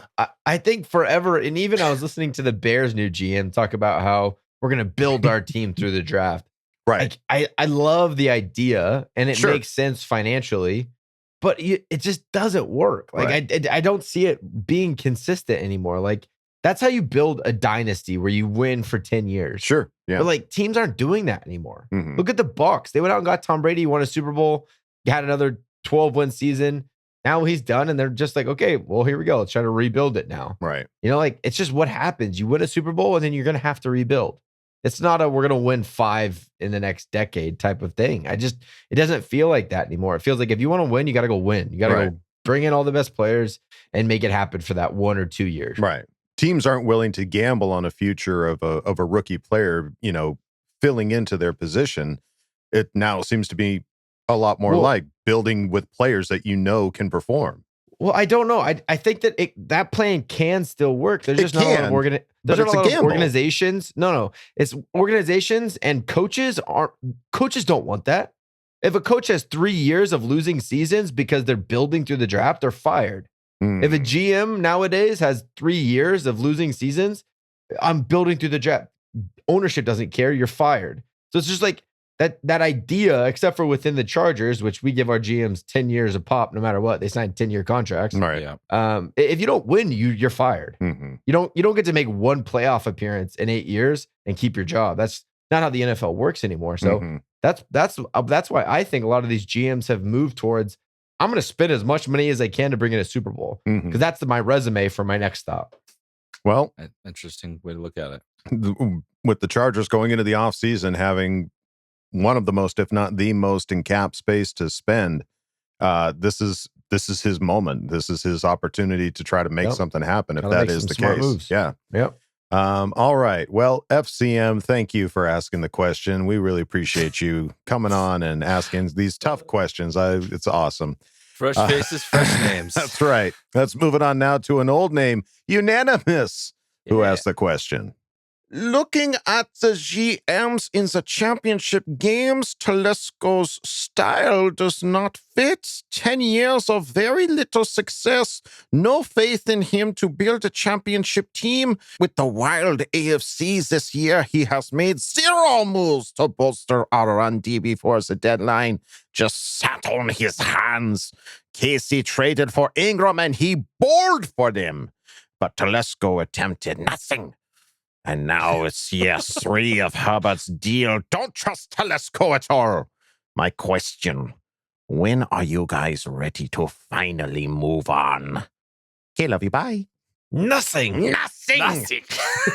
All right. Well, similar question, but it's like, yeah. When are we ready? When is enough enough? right. I think this is his year. Yeah. I think I think you have your rookie quarterback. You have a cheap roster outside of that. Like you have opportunities to be kind of a rain man in the free agency market. Mm-hmm. And we'll see what happens. Like if we just stay put and pay the guys that have been there and nothing really changes and we don't go out and sign big names to fix the defense and a right tackle and just hope that like a Trey Pipkins evolves or these guys that we drafted last year, like a Chris Rump takes over for Uchenna. Like if that's the idea, then and we don't go win a Super Bowl, I think Telesco is going to have a hard time keeping his job. I think this is his year to prove it. Yeah, it is. I mean, the one thing that he makes mention is here is like Telesco's sitting on his hands, and obviously we don't know that Telesco's just like, nope, I'm good, and then crossing his hands. Like there also has to be that element of like players wanting to come play with us and like wanting to be on the team. Like we've talked about other players, especially last season in free agency, of players that had like a connection to Staley and being like, oh yeah, Staley's going to go for him. He's worked with Staley before. And then he doesn't, or he'll go to like, it was like the guy that played on the Rams and he went to the Browns or something like that. And it was like, oh man, like, so it was, I don't know how much of it is Telesco not trying versus how many versus guys that don't necessarily want to come. Like it's Staley's a new coach. I think a lot of it's a lot of it's money too. Like a lot of these guys we're not willing to overpay. Yeah, we're never going to done that. It's always I need a bargain for everybody. If I'm having to pay more than what I think, I'm out. No matter what. What's like so it's just we're always looking for a bargain in everybody. Mm-hmm. And sometimes it pays off and sometimes it doesn't. But yeah, we with the amount of money that we have going into this offseason, we got to see some splashes. We got to see something happen because his job is 100% on the line. Yeah, we need an exciting free agency. That's really what I think we're looking at. I think we had a good one last year. He had one of the more exciting ones of his tenure last year. Yeah. He needs to do it again. I mean, we went from the worst offensive line in the league to a top 10 offensive lines in the league. So easily, it wasn't flashy from a like wide receiver players, quarterback, that kind of stuff. But it was a solid offseason. And I don't think this offseason is going to be overwhelmingly flashy. I just think he needs to bring in the right pieces. Yeah. Right. It has to be like, I think week 7 or 8, you're going to be like, wow, that was a huge pickup when we signed that defensive end. And we got him on a great deal. Cause like the reason we have such a big cap space is because we have so many free agents. Right. So there's an opportunity to just get the guys that you need. They might not be huge names, but they're the guys that fit what we need. So that's what Telesco is going to have to do really, really well is just find the right guys that fit. Right. 100%. Big time. All right. There you go, unanimous. Thank you for asking the question. Let's move it on to Sassy Sports Guy, who asked the question. It's going to suck seeing the media slobber all over Burrow, but on the bright side, the football gods will be feasting on Patrick Mahomes' rotting corpse tonight, and that's something I'm really thankful for. My question, what's a movie everyone else loves but you hate? Good question. I have one. It's not like it was one of the worst theater experiences I've ever had. Like so ever. It painted the movie for you? Shit. But it's getting like it's current and it's like an award season. And it's gonna win a whole bunch of shit. And I was just like, this is trash. Like I am not enjoying watching this. And it's that movie. It's a movie called Spencer about Princess Di. Oh, right. Yeah. Whoa, was that a steaming pile of shit? A little obscure, but I feel very strongly about my position. I have heard that. I've heard that there's some really like you either love it or you just hate it. And if you love it, I would love to chat. I just want to know how that brain works. I want to open your eyes. I want to know more because I'm just not smart enough, apparently. Sure. Just teach me. For me, I don't know that this is necessarily a beloved movie by any stretch, but it's had sequels and it has a ride at Disneyland. And I'm just like, I don't understand the appeal of this at all. And it's Cars. I don't get cars. I don't understand it. I know life is a highway, and I don't want to ride it all night long. Okay. I don't get the chicka chicka and the mater and yeah, that's not my that is not my bag at all. Wouldn't rate it my favorite Pixar. No, I beg to differ. That I think that is a top 5 Pixar for me in the Doug and Cars? household here. Yeah, I loved Cars. I did. It Even came out before I when had Kyle was kids, I was 7. like, Lightning McQueen is dope. Yeah. That McQueen is dope. I want to be a McQueen one day. Yeah. Oh man, It's a little closer to college generation. Yeah, for sure. What about you, Kyle? I don't know. I can't really think of anything. I don't know. I kind of go with the crowd usually. Somebody likes it. And I'll tell you. Oh yeah, I like it too. I'll tell you, and this isn't, I'm not slamming it, but I know that it's widely pandered as not being a great movie, is Nacho Libre. Yeah, but no one likes it, and I love it. I know you love it. That's the opposite of what this question is. Yeah. No, it's because this question is something everyone loves, but you hate. Got it. Okay, that's true. Yeah. Well, this is something you love and everyone hates, and I love it. I will love it to my death. I actually liked it more watching it. Like I thought it was okay when I saw it, and I watched it with you. I was like, okay, this is the funniest shit I've ever seen. It's the best because you were laughing so hard. I'm like, okay, I get it now. I get it. I get it. Now I know when to laugh. It's one of those cult movies that like it has a following, and you're either on it or you're not. There you go. Yeah. And I've never laughed so hard at a movie as I did with you one time when we watched what did we watch? It was Austin Powers. Austin Powers. Oh, we had a night we almost died laughing. Watch movies with Coach, I think that's a the top movie. 5 favorite movie as well. Yeah. Absolutely. All right. Well, there you go, sassy sports guy. Thank you for asking the question. Let's move it on now to Nicholas Francis, who asked the question. Do you think Herbert needs new weapons this upcoming season? Do we need an upgrade? I think we need to bring back a very specific weapon. Hunter Henry. That would be cool. I wasn't going there, but yeah, a tight end would be a new tight end that is in 34. I just think an elite pass catching tight end. Like, yeah, I like the guys we have, and they're solid. Parham's a solid option. Anderson is good. Trey McKitty is a great run blocker. We just don't have the elite. We don't have the Travis Kelce. Like we that's just a big part of an offense. Right. That is a little bit missing in my opinion from our offense. But there's a lot of opportunity because Mike Williams is the biggest weapon that we need to re-sign for sure. For sure. Would you, if now that Brady's retiring and Gronkowski decides he wants one more year, would you take a Rob Gronkowski? No, I don't know. A waning years Gronkowski. I know he's still trading a late up in age, tight end for an up in age tight end, but he looks like he can party. He can. He can definitely party. Yeah. The only reason, and not the only reason, the main reason I would say no, and I mentioned this to you guys, was that like, okay, if Tom Brady's retiring, which he's at this point we don't know if he is or not, but he probably is now, day to day.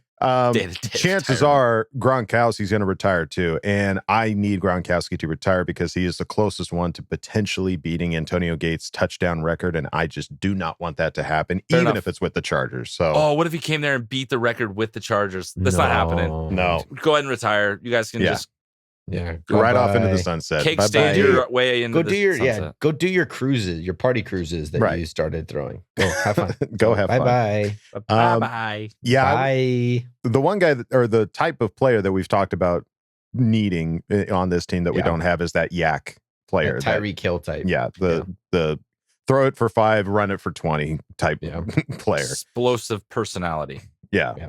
So another one of those would be great, but does he need it? I think he'll make it work regardless, but if it happens, we'll be all for it. You know what we need? You know what we really need? Guys that just catch every pass. That's true. Yeah. Just don't drop balls. Some solid hands. Yeah. That would be nice, actually. Now that I think about it, I'll take one. Took of a those. moment. That'd be nice. Yeah. I'd be all about it. Maybe less players, more catches. Sounds good. Sounds good, coach. What's the soup du jour? Soup of the day. Soup of the day. Sounds good. I'll have that. All right, Nicholas Francis, thank you for asking the question. Moving on now to Robert Carper, who asked the question. This one's for Coach. Herbert, as tall as he is, sure had a lot of batted down and tipped passes this season. Is there a certain type drill or whatever that he could do to decrease those in the future? It may be a stupid question, but just thought I'd ask. All right. Good question. Yeah, not a stupid question at all. No, I think that's a great question. That's why you see some of these guys have these crazy releases, like Patrick Mahomes and Matt Stafford, even with these like sidearm, underhand. You saw Phil do it a lot. I'm not really sure. I think a lot of it comes down to timing. Most of the time, if you're going to block a pass, you've given up on your pass rush. So you're kind of just sitting there at the line of scrimmage. You've been defeated on your pass rush. So now you're going to stop and try to get hands up. And a lot of the times batted passes are the short underneath stuff. So it's all timing stuff. Like if it's out of shotgun, if it's a one step and go, it's all timing stuff. So little ways to throw off rhythm. I don't really know.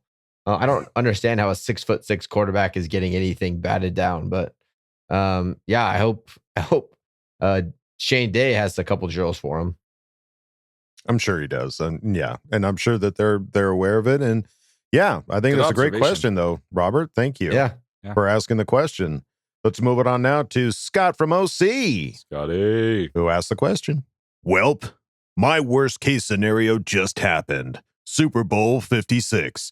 Dan Orlovsky's hard-on versus NFL's IKEA team. As a Chargers fan, I feel like there's no scenario where the media doesn't shit on the Chargers or Herbert, which is bullshit. Anywho, let's hope for a fun game and that Charger fans win their Super Bowl bets. My question for you guys is the following. What would be worst case scenario? If Russell Wilson goes to the Raiders, Devontae Adams goes to the Raiders, or Aaron Rodgers goes to the Broncos? K, love you, bye. Aaron to the Broncos. Aaron Rodgers to the Broncos. Yeah, the Raiders are going to find a way to shit the sheets, but Aaron Rodgers to the Broncos could be a real problem. Real pain in the dick. Yeah, real problem. I will say though, like, okay, so I've thought about it a lot too, in the media kind of crapping on the Chargers. We're used to it, right? We're used to it by now. Yeah, like that's what I'm getting at. It's like, why do I always want the media to be on our side? It's like there's a part of me that thinks that them talking good about our team will make us better, or it'll make me feel better about the team. But it's not. Either way, I'm going to support the team the exact same.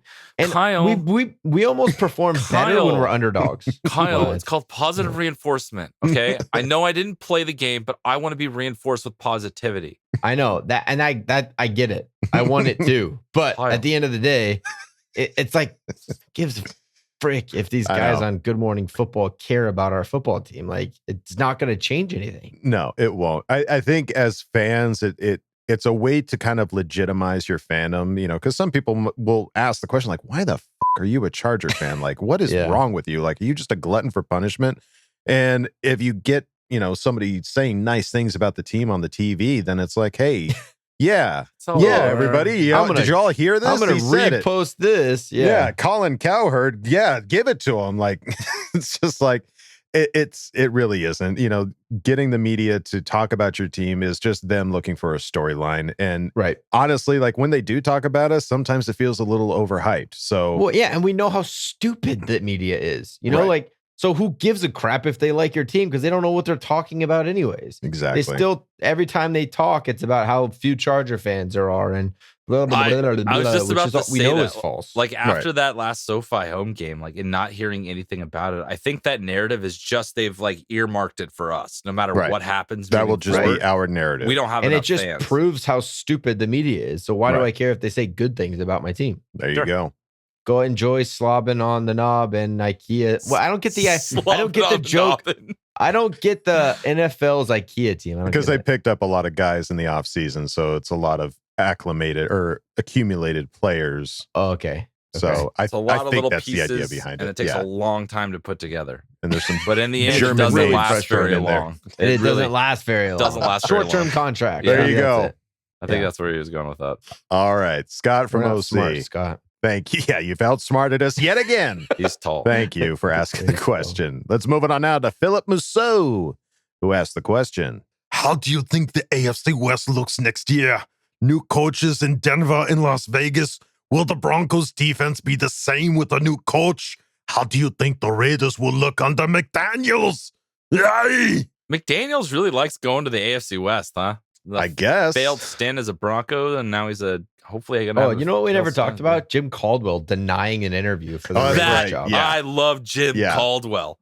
There were so many Raider fans so pissed off about that. Yeah, like thanks, no but no thanks. thanks. We know that you're not really working right now. Would you like to come in for an interview? No, I'm good. No, I'm good. That good, dumpster bro. fire I don't can have see my from a mile flame away. retardant for your trash can on fire. I can't jump in that. Yeah, jeez. Yeah. Josh McDaniels is cannonballing into that. Yeah, he's like, let's go. Cannonball. The Broncos. Yeah, Broncos got their coach. Their defense won't be the same. Hackett, he was the Packers offensive coordinator. OC. Yeah. Well, it's clearly what they're looking at trying to do is lure. Yeah, it's an angle to get Aaron. That's all the Broncos do. They don't know how to draft a quarterback. They just go rent one for a few years. Yep. Yep. And there's no way that the Broncos are as good without Vic Fangio. That guy's one of the all-time great defensive coordinators in the league. So you take that away, anyone they bring in is going to be worse. They're not going to be as good. Yeah, you can have the great players. If you don't have the right scheme, you're going to get beat.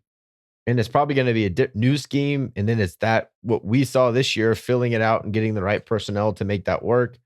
That's a tough sell, man. They should have kept Fangio, try to get Aaron Rodgers.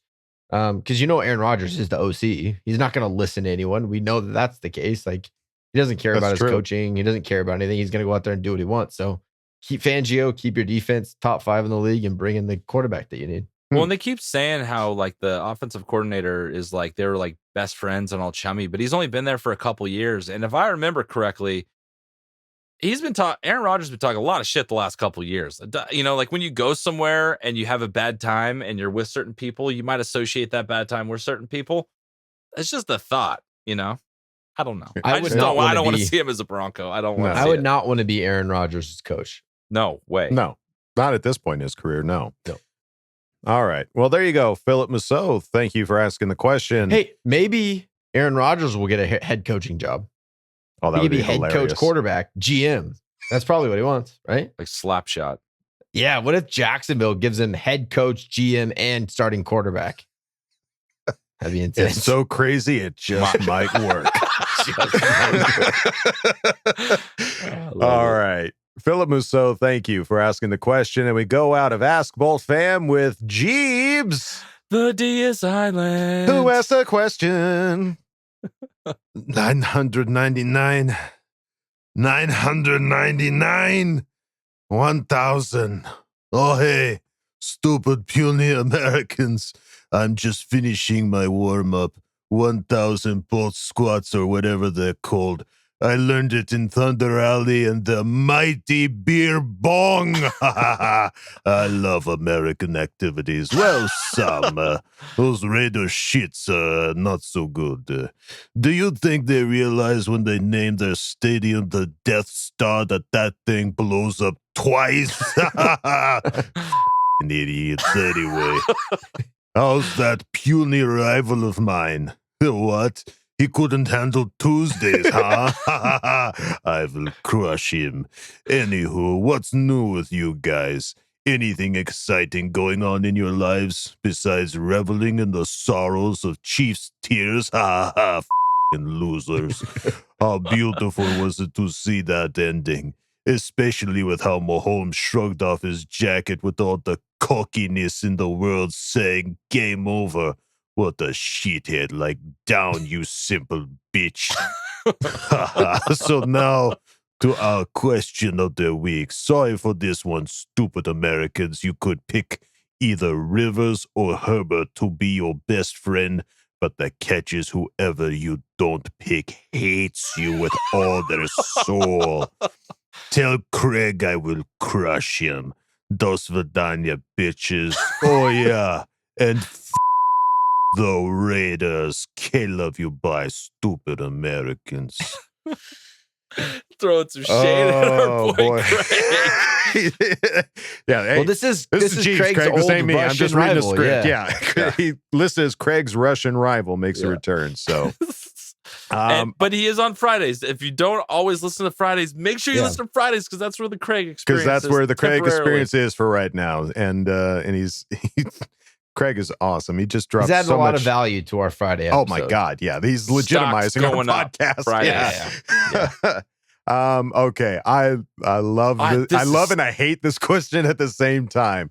So Justin Herbert, Phillip Rivers, one of them will be your best friend, and the other one will hate you with every fiber of their being. They both are still Chargers quarterbacks at the end of the day. Of course, it's but not one going of to them, stop. One of them will Justin. go like, "Yeah, that guy Kyle, that guy. I hate him so fucking much." And he'll say it every time. No, say it the other way. If Phillip Rivers said that about me, I would cry. My life would be over. If Phillip Rivers like, oh yeah, Kyle guy, yeah, I hate that guy. He's I the would cry. worst. So that's my answer. I would be best friends with Phil. If Justin hated me, like, okay, that would suck. But Phil is like an uncle, you know? Sure. No, yeah, Phil. I want to be best friends with Phil. Justin can hate me. Just go win a Super Bowl. I just don't think Phil would have enough time for me to really bring our friendship really to full maturation. No, that's not. Don't think about it like that. Think about the hatred of a Phil hatred and the hatred of a Justin. Justin like doesn't hate. I don't. I'm telling you right now, Phil It'll already be signed, softer. Phil already signed my jersey. I'm looking for a Herbert one. If he hated me, he's not signing that jersey, and I'm not putting it up on my wall. Yeah, I need him to love me. You have a jersey on on your wall of some guy that absolutely hates you. He didn't hate me when he signed it, Kyle. A dumb answer. You're just in love with Justin Herbert. But I would say Phil Rivers. Justin Herbert. Man. I feel like Justin Herbert hating you, he'll still give you some of the victory. No, he's never hated anyone in his entire life. Like that would be terrifying. Justin to see. Herbert would give you like the silent treatment. He would just be like, he would say hi to everybody, and then he'd get to you, and he'd just move on to the next even guy. worse. I know. It's not. No, it's not. It's not worse than the 96 yards. Touchdown. Like all the time, just talking smack. He's an all-time smack talker. He'll just be all over you on Twitter all the time. Justin is not even on social media. I don't think Phil knows how to use a phone, so I think we're okay. His kids will get after you, though. He's got his He'll minions. stick his kids on you. There's 14 of them. Yeah. Oh man, I love you, Phil. Please don't listen to this. Yeah, let's preface this by saying that we love both quarterbacks, and we would be best friends with both of them equally. Yeah. But in the spirit of the question, gotta say Phil. I kind of lean towards Justin, only because Phil's done with the career. I mean, he might do an Eric Weddle and like come back and play like for a Super Bowl run somewhere down the line. He never retired a Charger, and we all know true. that he's going to. Yeah. So that means the playing days are not done. That's true. You're 100% right. But I think if I could be best friends with Justin Herbert, imagine being best friends with Justin Herbert through the entirety of his career as a Charger quarterback. Dude, best friends usually get tickets, man. Just saying. I'm not even looking at it at that angle. Like, just imagine being best friends with Justin Herbert and the road he's about to take for the rest of his career. See, that's where it's different. I feel like being best friends with Phil and going to like moving to Alabama and coaching with him in high school would be even better. That's different. And hearing all of his stories. That's good for you. I don't think it's a bad answer. I think that's a good angle that you're taking. I think for me, I would have to be best friends with Justin, and if Phillip hates me, it would break my heart. But yeah, all right, pound it, well done. Pound it, buddy. These are dumb idiots. All right, Jeeves, thank you for asking American. such stupid American activities. Yeah, such a splitting question. You've broken up Charger Chat. Congratulations. All right, well that is it for Ask Bolt Fam. All right, any bold predictions for the Pro Bowl? How about that? I predict that Justin Herbert will start and we all Patrick know he's Mahomes starting. We will know not. he's starting. I predict Justin Herbert will win the Dodgeball championship. Definitely. I That's a predict good that he prediction. hits Patrick Mahomes square in the face with a dodgeball. Square in the face. Patrick Mahomes will still be, and then he'll see it and believe it. His nose will be bent Patrick to the Mahomes side. will still be comforting his baby brother and his wife until Maybe the Pro they'll be Bowl. I don't think he's making TikToking off the side of the dodgeball court, and then they get wrecked by Justin Herbert. That's my it. Bold prediction. prediction. Yeah. Pat's brother's doing a TikTok dance and catches a straight dodgeball to the nuts. Square in Great the one. nuts. I like it. That's my bold prediction too. Okay. Well, there you That's my go, bold folks. All right, that'll do it for this episode of Charger Chat. Don't forget to bolt up, folks, because we're ready for any squad, any place. Okay, love you. Bye. Okay, love you. Bye. Okay, love you. Bye. And now, a word from our sponsors. This Thursday, prepare yourselves for the movie event of the year. The name you call out could be your last. Hold! Hold! Don't skip arm day for Red Rover. Rated R.